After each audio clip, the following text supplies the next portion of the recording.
अस्सलामुअलैकुम। कड़वी हकीकत टीवी के मोअज़्ज़िज़ दोस्तों, अगर आप चैनल पर नए हैं तो चैनल को लाइक और सब्सक्राइब करें ताकि आने वाले नए नोटिफिकेशन आपको बर वक्त मिल सके। शुक्रिया। चमकता चांद सितारा रहे तो सिर्फ सरवर कम्बो अरसलान बेटा उठ जाओ, फजर का टाइम निकलता जा रहा है और अपने दोनों भाइयों अतीत और तौसीफ को भी उठा दो, वरना तुम्हारे दादाजी छड़ी से उठाएंगे। अनायत बीबी ने अरसलान को आवाज़ दी। रात बच्चे देर तक अपने घर और गली में लाइटिंग करते रहे और हर तरफ परचम लगा रहे थे, क्योंकि कल 13 अगस्त थे, इसलिए बच्चे 14 अगस्त के लिए इत्माम करते रहे। इसलिए देर से सोने की वजह से अब उनकी आंख नहीं खुल रही थी, जबकि नन्ही अस्मारा और नूर फातिमा टाइम से उठी हुई थी और शोर शराबा कर रही थी।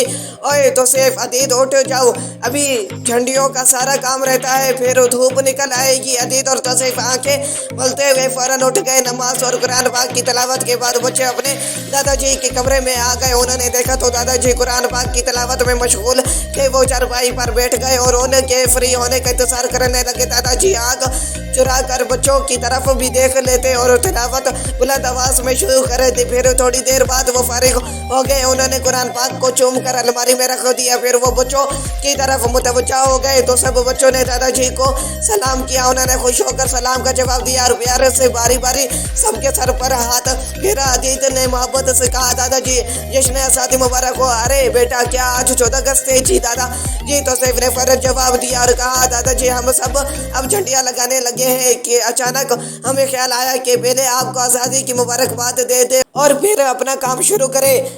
जीते रहो और जाओ, जल्दी से झंडियों का काम निपटा लो और फिर ज़मीन पे भी जाना है, कपास की गोडी करनी है और सब्जियां तोड़कर मंडी भी लेकर जानी है। दादाजी ने कहा, हर किस नहीं, आज हम आज़ादी मनाएंगे और आज सब्जियां मंडी नहीं लेकर जाएंगे, क्योंकि कल शाम को चाचू अमजद और भाई अरफान ने सब्जियां तोड़ ली थी। वो सुबह सुबह मुंह अंधेरे रेडी पे रख कर ले गए। हमारी आज हर काम से छुट्टी, हम आज़ादी मनाएंगे। चाचू के बच्चे भी हमारे साथ एंजॉय करेंगे। उनके चाचू भी उन्हीं के साथ एक ही घर में रहते थे, जबकि छोटे चाचू जावेद फैसल आबाद तौलिए की फैक्ट्री चला रहे थे। वो अपने बाल बच्चों के साथ वही रहते थे। कभी कभी चक्कर लगाते तो घर की रौनक दोबारा हो जाती। दादा जी के वो सबसे छोटे और लाडले बेटे थे।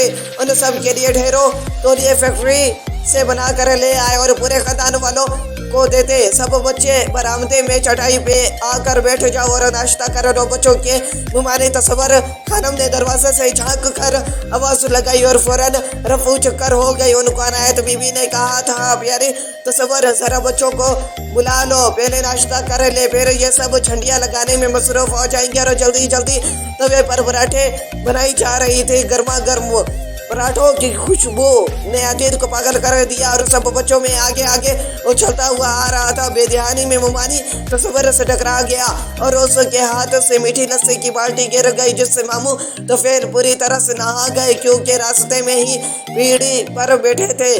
फिर उनके और मुमानी के काफी पकड़ ताड़ी हो गए तो फेल महल पीला पड़ गया और दोबारा नहाने चला गया। नानी सुबेदा ने आकर दोनों का मामला रफा दफा करवाया, जो कि अनायत बीबी के पास बैठी दही के साथ गर्मा गर्म पराठे खा रही थी। थोड़ी देर में सब बच्चों ने मजे मजे से आलू वाले पराठे दही के साथ खाए और अपनी वालिदा के सर हो गए कि गोंद उल्टी तैयार कर दी। आपने अनायत बीबी बोली, सब्र करो, वो तो रात ही मैंने और तस्वर ने तैयार करके रख दी थी। नीम के दरख्त के नीचे पतीला पड़ा है, जाओ जाकर और झंडियाँ जोड़ लो। ख्याल रहे मुमानी के कमरे में याद से झंडियाँ लगाना, वरना वो नाराज हो जाएगी और सारे घर में लड़ाई मच जाएगी। वो रात मेरे साथ इस लाए हाथ बटाती रही। फिर जदीद और तौसीफ होल्स में गोंद डालकर बैठ गए और धागों पे रंग बिरंगी झंडियाँ चिपकाने लगे और समन हसन और अरसलान झंडियों की लाइन सीधी करते जा रहे थे। ओए नूर फातिमा,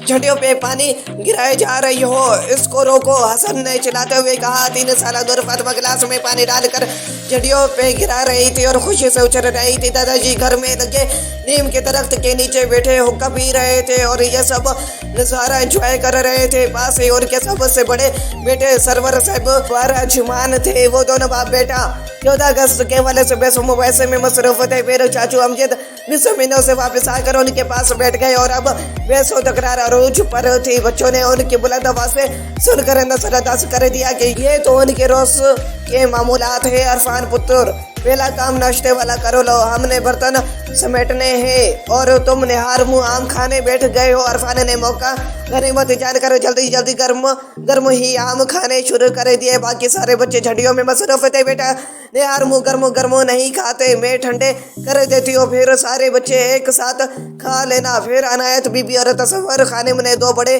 टब में आम भिगो दिए। अतीत से भी ना रहा गया, वो भी झट से वो आम उठा लाया, एक झोली में रख लिया और दूसरा मुंह में ठूस दिया और साथ साथ झंडियाँ जोड़ता जा रहा था। सारी झंडियाँ जोड़कर बच्चों ने पूरे घर को दुल्हन की तरह सजा दिया और बाहर गली में भी पक्का सड़क तक झंडियाँ लगा दी। अतीत और तौसीफ शहर से काफ़ी मिकदार में झंडियाँ लाए थे। कुछ पैसे उन्होंने घर वालों से लिए और कुछ अतीत ने गंदम नुमान भाई की दुकान पे पहुंचकर हासिल कर लिए। इसलिए सबसे हिलाली झंडियों का काफ़ी इंतजाम हो गया।